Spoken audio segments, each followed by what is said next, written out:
It's a beautiful Saturday night here in El Dorado. We're at BG Products Veteran Sports Complex. This is week 7 of the Grizzlies season. As we do before every game, we visit with Brice Vignery, first-year head coach of the Butler Grizzlies. And Coach, it's always good to see you. And let's begin by talking about rankings, something that may not be at the top of your list, but in mine, I would like to talk a little bit about the rankings. You guys beat a non-conference opponent, McDougal Tech, last week handily, 77-14. Apparently the pollsters were impressed because number 1 ranked New Mexico Military, they got upset, lost. 6th ranked Snow got beat at Iowa Western. You guys move up from 10th in the nation to 8th.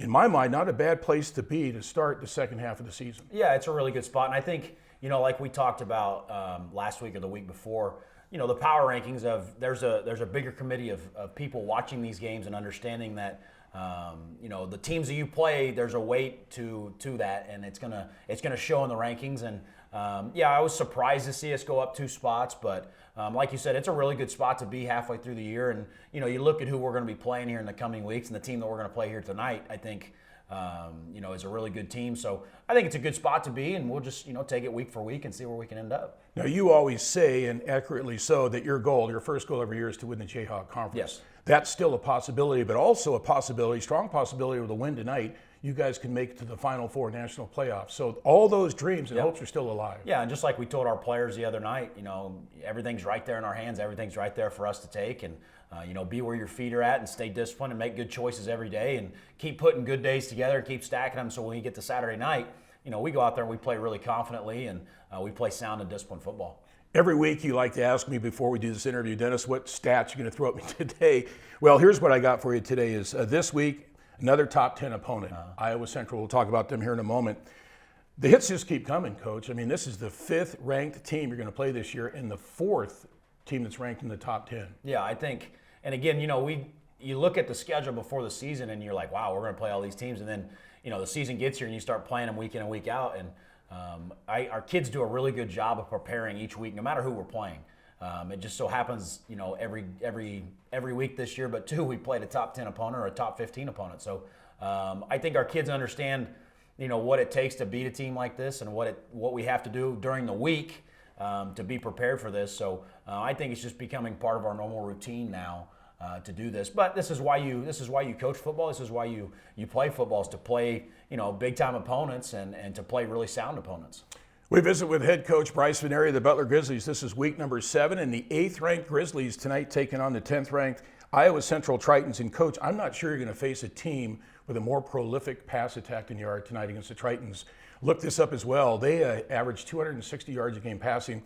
And how about this? 30 of their touchdowns this year, 23 have come through the air. Yeah, Coach Maltato does such a good job offensively, whether it's formationally, motion-wise, and then he also plays 2 or 3 quarterbacks tonight.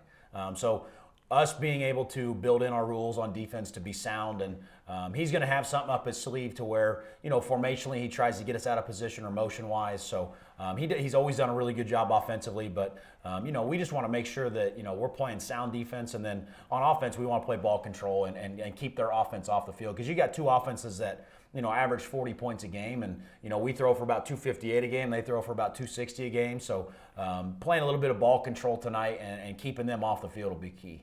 You just mentioned it, most unusual system. They use 2 primary quarterbacks. They rotate them, and every once in a while there's a third quarterback that comes into the ballgame. How do you prepare for a team that has 3 different quarterbacks? Just like I mentioned, you got to build in all your rules for everything, because you never know what's going to happen, and just make sure that what we're doing, every area of the field's covered, because one of them's kind of a little bit better thrower than the other one, and they'll still throw both of them, and they'll both run both of them. So just kind of building in and finding what the tendencies are going to be, whether the situation or the down and distance or the personnel, and just having our guys be gap sound and being in their spots. There's a similarity between Iowa Central and your game a couple weeks ago against Hutch, statistically wise, right down the middle, both offensively and defensively, almost identical numbers.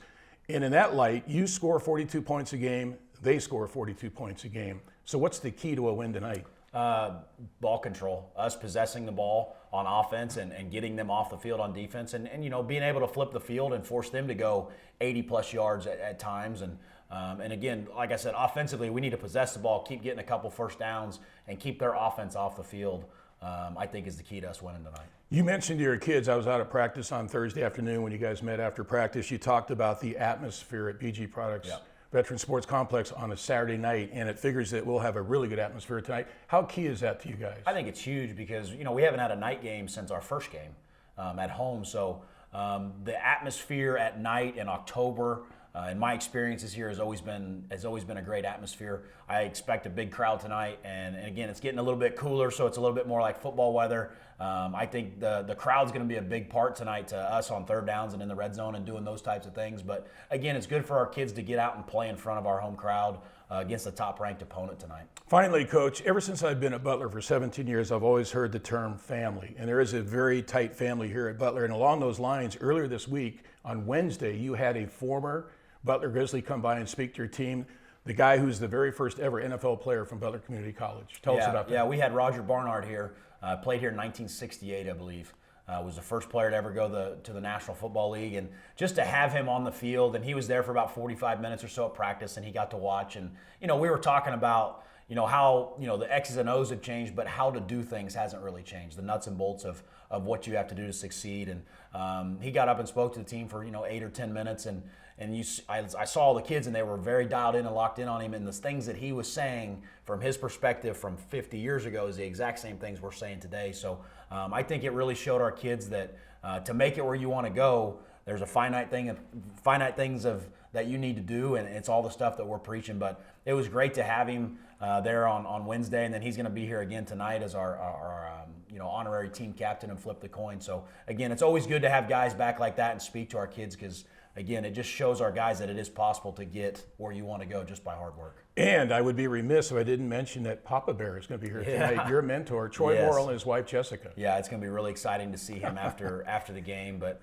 I just want to make sure that he watches us and knows that this is a Butler football team and we're representing him the right way. Coach, as always, thanks for the visit. We'll talk to you after the game. Thank you so much. Brice Vignery, head coach of the Butler Grizzlies. We're back with more of the pregame show from beautiful BG Products Veteran Sports Complex right after this.